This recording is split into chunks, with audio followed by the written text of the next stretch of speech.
Assalamualaikum everyone. Today we will start digital marketing lecture number 5. My name is Mohammed Ali Haider and let's dive in. Speed. Speed has two important components when it comes to modern online marketing. Firstly, even a brand new unfunded startup can set up the apparatus for scaling their business with ease, whether it's opening your first social media profiles, launching your first online events, building your lead base, or putting some budget behind some paid ads on Facebook. The barriers to entry are low. Second, the feedback on your advertising will be almost immediate, and you will always provide a trail of data which you can interpret, learn from, and build on. You can quickly learn which messages work for you in a social media post by observing engagement rates. You can see which events are of interest to your audience by a number of people who register, and you can see how effective your ads are. For example, the number of people who click through to your website. जैसे speed की बात हो रही है, speed के वो कह रहे हैं कि दो कंपोनेंट्स हैं। एक तो मॉडर्न ऑनलाइन मार्केटिंग है, और फर्स्ट और एक ब्रांड न्यू अनफंडेड स्टार्टअप जो है वो एक अपना बिजनेस को आसानी से स्केल कर सकता है, बढ़ा सकता है। या तो आप अपना first social media profile open कर रहे हैं, या अपना ऑनलाइन कोई इवेंट लॉन्च कर रहे हैं, या आप अपनी बेस को बढ़ाना चाह रहे हैं, अपने बिजनेस को बढ़ाना चाह रहे हैं, तो आपको कुछ ना कुछ बजट रखना पड़ता है फेसबुक के एड्स के लिए, पेड एड्स के लिए। और इसमें बैरियर्स जो एंट्री जो है वो लो है, यानी कि आप आसानी से दाखिल हो सकते हैं, कोई इतना ज़्यादा मुश्किल नहीं है। और दूसरी बात, इसमें सबसे बड़ी बात जो एज अ मार्केटियर जो इम्पोर्टेंट होती है कि आपकी एडवर्टाइजिंग जिस तरह की भी आप कर रहे हैं, उसका फीडबैक फ़ौरन आपको इमीडिएट बेसिस पे मिल रहा होता है। और इसके लिए ज़रा वो डाटा आपको हेल्प कर रहा होता है कि जहाँ से आप अपने तमाम चीज़ों को इंटरप्रेट कर रहे होते हैं, उसे लर्न कर रहे होते हैं, और उसकी बेसिस पे आप मज़ीद बिल्ड ऑन कर रहे होते हैं कि ये चीज़ काम नहीं कर रही, ये चीज़ काम कर रही है। जिस तरह आप किसी को सोशल मीडिया पोस्ट पे आप इससे अंदाज़ा लगा सकते हैं कि कितने लोग आपको सोशल मीडिया पोस्ट पे मैसेज कर रहे हैं, उससे आप ये अंदाज़ा लगा सकते हैं कि एंगेजमेंट रेट आपकी एड्स के साथ कितना ज़्यादा है। और भी इसी तरह आप इवेंट्स में भी अपने इवेंट जो आपने कोई क्रिएट किया हो, तो उससे भी आप इंटरेस्ट लेवल आप इस हिसाब से दे सकते हैं कि कितने लोगों ने ऑनलाइन उसको जाके रजिस्टर किया है। और फिर आप इससे भी अंदाज़ा लगा सकते हैं कि कितने लोगों ने आपकी वेबसाइट पे उस एड्स के थ्रू आए हैं।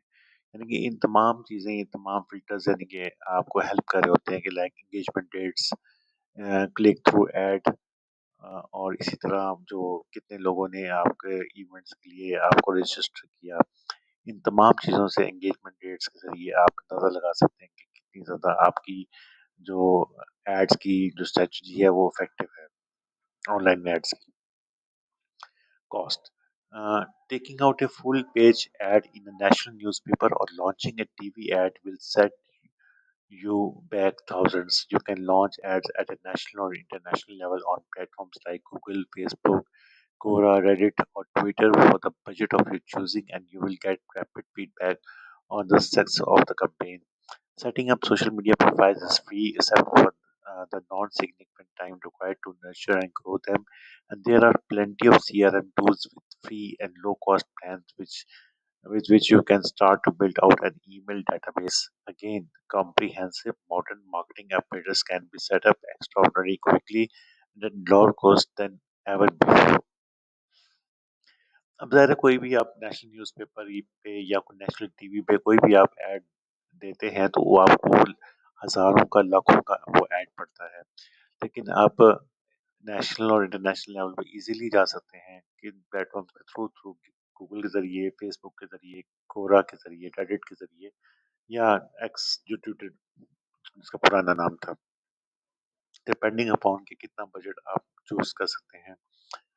और आपको ईज़िली अपनी जो कैंपेन है उसकी कामयाबी का फ़ौरन फीडबैक फ़ौरन मिल जाता है। ये नहीं है कि आपको 1 महीना वेट करना पड़ेगा और थ्रू सर्वेज़ आपको पता करना पड़ेगा, फ़ौरन उसका आपको फीडबैक मिल जाता है। और सबसे बड़ी बात ये है कि सोशल मीडिया प्रोफ़ाइल जैसा फ़ेसबुक पे या गूगल पे या कहीं पे भी आप सोशल मीडिया बना रहे हैं, या एक्स पे, वो उसकी जो प्रोफ़ाइल बनाना वो बिल्कुल फ्री है। सिर्फ़ ये है कि इसके लिए उसको बढ़ाने के लिए उसको ग्रो करने के लिए थोड़ा टाइम रिक्वायर्ड होता है, और अब तो बहुत सारे सीआरएम टूल्स हैं, वो कुछ फ्री हैं, कुछ थोड़ी सी कॉस्ट है, जिसमें आप ईमेल आसानी से लोगों को कर सकते हैं अपने ब्रांड के बारे में बताने के लिए। और इत और इवन मॉडर्न या कोई कम्प्रिहेंसिव मार्केटिंग ऑपरेटर्स भी आप लॉन्च कर सकते हैं बहुत कम कॉस्ट पे एज कम्पेयर टू जो पुरानी स्ट्रेटजीज जिसमें आप न्यूज़पेपर हो गए या टीवी हो गया। Up data. We already mentioned the data you receive when you launch something online. Whether it's the number of likes you get on Instagram post, the number of clicks you get on ad, and the number of visits on a blog post you get through Google search, you quickly learn what works and what doesn't. But every action online doesn't only leave you with one data point. It leaves you with at least 10 and potentially hundreds. Consider that blog post again when you won't only be able to see how many visitors received from Google search, you will also be able to see how many people bounced and left the site without visiting any other pages on your site. You will be able to see how long on average they spent reading your post. You might even be able to tell you how far they scrolled down the page and whether they played that video you embedded. अब यानी कि data की बहुत ज़्यादा importance है, और इसी data की बेस पे आप अपने तमाम चीज़ें अपनी जितनी भी आपकी स्ट्रेटजीज है उसको आप चेंज कर सकते हैं, या उसको कंटिन्यू कर सकते हैं या डिसकंटिन्यू कर सकते हैं। जैसे हमने अपने पहले बात की कि अ, जब भी कोई चीज़ आप लॉन्च ऑनलाइन कर रहे होते हैं तो उसमें हमें डाटा बहुत इजीली मिल जाता है। आप इजीली ये देख सकते हैं कि इंस्टाग्राम पोस्ट पे आपको कितने ज़्यादा लाइक्स मिल रहे हैं, और कितने ज़्यादा आपके एड्स पे क्लिक्स मिल रहे हैं, और कितने ज़्यादा ब्लॉग पोस्ट पे आपके विजिट्स मिल रहे हैं गूगल के थ्रू। और आपको इससे अंदाज़ा हो सकता है कि क्या चीज़ काम कर रही है और क्या चीज़ काम नहीं कर रही। कि आपको इन इन डाटा पॉइंट से आपको थाउज़ेंड थाउज़ेंड पोटेंशियल वेज़ मिल सकते हैं कि किस तरह आप अपनी चीज़ों को बढ़ा सकते हैं। इसी तरह अगर हम ब्लॉग पोस्ट को अगर दोबारा कंसीडर करें तो हम देख सकते हैं कि इसमें आप ये देख सकते हैं कि कितने ज़्यादा गूगल सर्च से लोग आपकी तरफ आपके ब्लॉग की तरफ आ रहे हैं। कितने लोगों ने इसको बगैर देखे उस साइट से आगे निकल गए, और कितने लोगों ने इस पे कितना टाइम स्पेंड किया उसको रीड करने में। और आपको बल्कि यहाँ तक भी बता सकते हैं कि पेज को कितने ज़्यादा लोगों ने नीचे स्क्रॉल डाउन किया और कितने लोगों ने उस वीडियो को प्ले किया जो आपने उस ब्लॉग पोस्ट के साथ लगाई हुई थी। It's only about the data that you create through. Even before you start running your first campaigns, you can explore online tools which provide you with all the data you need to give them a strong head start. Let's return on one final time to your blog post example. Assume you want to write about ways to learn French.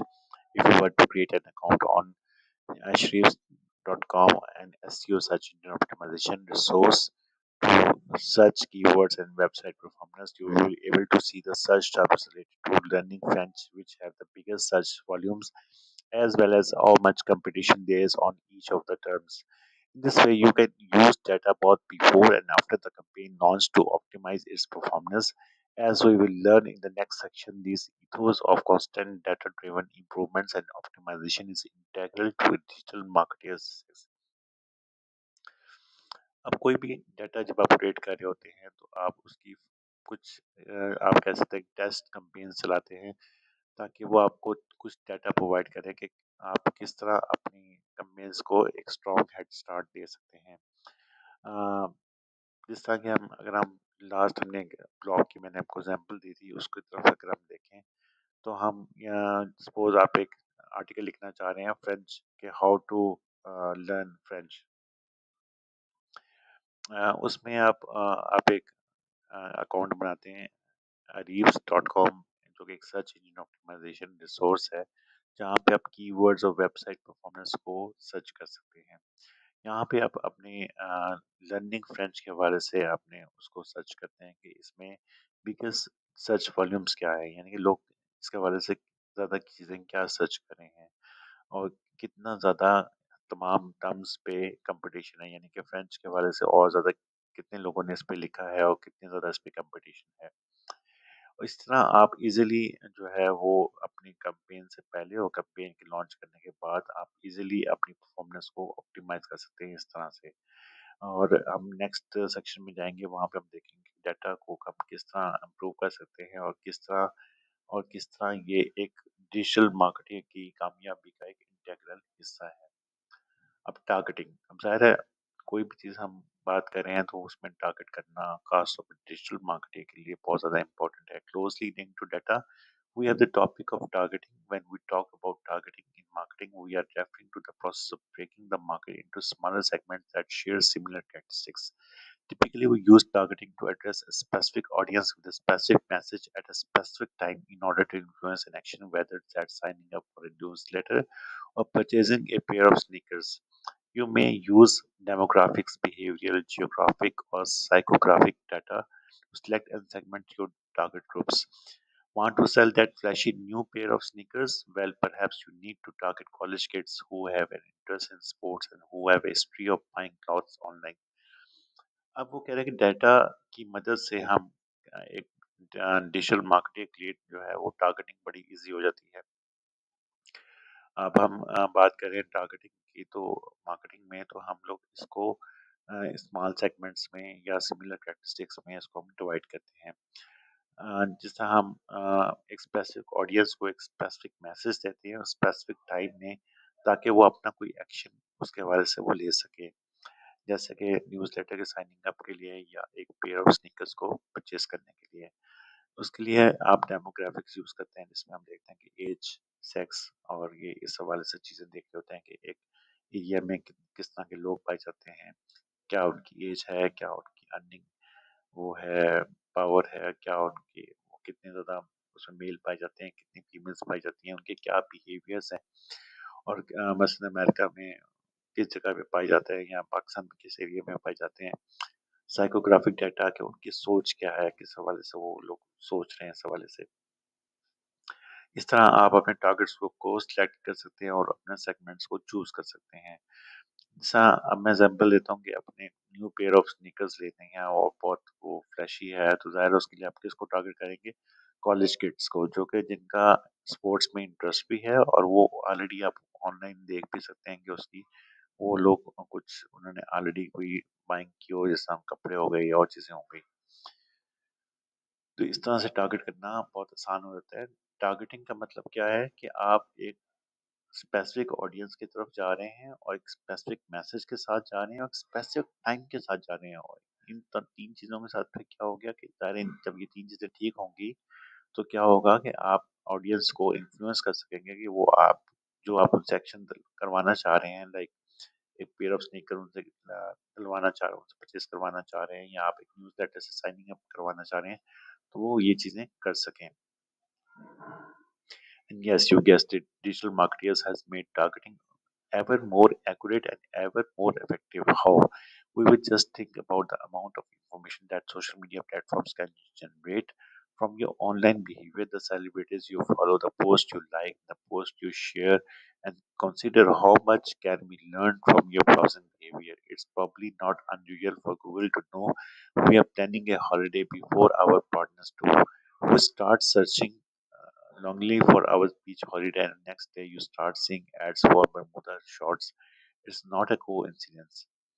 Uh, लेकिन digital marketings के लिए जो है वो targeting करना अब बहुत ज़्यादा एक्यूरेट और बहुत ज़्यादा इफेक्टिव हो गई है टारगेटिंग के थ्रू। किस तरह से कि अगर हम देखें कि हम अपना सोशल मीडिया में कितना ज़्यादा इंफॉर्मेशन हम लोग शेयर कर रहे होते हैं, जैसा अपनी कौन-कौन सी सेलिब्रिटीज़ को हम फॉलो कर रहे हैं, कौन-कौन सी पोस्ट को हम लाइक कर रहे हैं और कौन-कौन सी पोस्ट को हम शेयर कर रहे हैं। इससे भी वो गूगल जो है वो उसको एनालाइज़ कर रही होती है, वो सर्च कर रही होती है और हमारे ब्राउज़िंग बिहेवियर से वो लोग सर्च कर रहे होते हैं।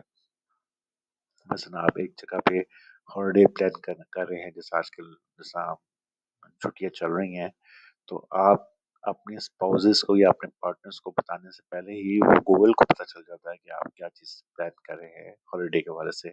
सपोज़ आप एक बीच पे हॉलिडे प्लान कर रहे हैं और अगले दिन आपको बरमूडा शॉर्ट्स के हवाले से जो है वो एड्स आना शुरू हो जाते हैं। और ये कोई कोइंसिडेंस नहीं है कि ऑटोमेटिकली आना शुरू हो जाएँगे, बल्कि ये इस वज़ह से हो रहे होते हैं कि आपने उसके हवाले से आपने रेलेवेंट चीज़ें सर्च की हैं ऑनलाइन, तो गूगल भी उस हवाले से रेलेवेंट आपको एड्स देना शुरू कर देता है। Thank you very much. आज की वीडियो थोड़ी सी लॉन्ग हो गई लेकिन आई होप आपने आज की वीडियो को एंजॉय किया होगा और आपने कुछ नई चीज़ें सीखी होंगी। तो अगर आपको ये वीडियो अच्छी लगे तो do subscribe to my channel. Take care. अल्लाह हाफिज़।